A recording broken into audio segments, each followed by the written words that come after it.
imagine you had a sense of humor. But if I'm your fairy godmother, that would make you Cinderella. No, not Cinderella. More like the big bad wolf, I'd say." Clayne swore softly. He wasn't sure whether the man was simply playing a game of name-that Grimm's fairy tale character for fun, or if he actually knew something.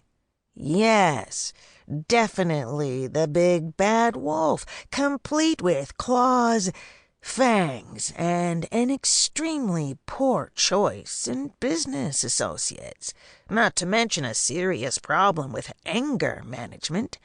That would just about sum you up, wouldn't it, Mr. Buchanan?" Heat swirled in the pit of Clayne's stomach the way it always did right before he was about to lose control. He hated it when people acted like they had him all figured out, because he was damn sure this guy didn't know him at all, regardless of all the wolf innuendo. Clayne doused the fire coursing through his veins before getting to his feet and approaching the bars. He stopped just short of them, afraid if he didn't he might reach out and choke the crap out of the guy. "I'm not in the mood to screw around. What do you want, suit?" If the man on the other side of the bars picked up on the low growl underlying Clayne's words, he gave no indication of it. "I don't expect you are, Mr. Buchanan. The possibility of a lifetime in prison can do that to a person, so I'll just say what I came here to say. I can make your problems go away, if you cooperate." Clayne narrowed his eyes at the guy. Maybe he was the district attorney. "Why would you want to make my problems go away?" Clayne demanded.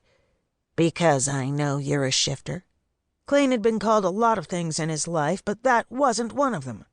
"What the hell is a shifter?" "Someone who's part human, part animal." Clayne stared. Even if he'd been capable of speech at the moment, he wouldn't have known what to say. On the other side of the bars, the man in the suit smiled smugly. "I see that I have your attention now." Damn right he had Clayne's attention. "I know exactly what you are. In fact, I probably know more about your wolf side than you do." "How do you know so much about me?" Clayne practically growled. "Because I work with other shifters like you." Clayne's head spun. How could this guy possibly know what he was? He'd spent most of his life on the move, never letting anyone get too close to him, never allowing anyone to learn his secret. The only people on the planet who knew what he could do had died in that warehouse last night. Yet this guy said he knew all about him, and if he was telling the truth, there were others like him out there. That struck a nerve Clayne hadn't even known existed. He wasn't the only freak like this. The man put one hand on the bars, casually leaning against them. "I have a simple deal for you. The organization I work for would like to offer you a job. If you take it, the charges against you go away." Clayne wasn't so off balance that his bullshit meter didn't spike at that. Who the hell did this guy work for that he had that kind of power?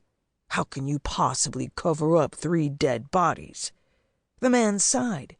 He actually sounded bored.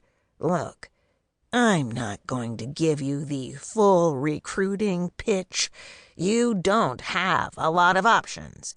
You can take my offer, or you can rot in prison for the rest of your life, because that's what's going to happen. Trust me, I've seen the evidence they have on you."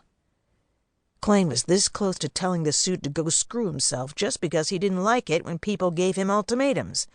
But the guy went on before he could say anything. "I will tell you this. If you take the job, you'll be working for a very particular branch of the U.S. government."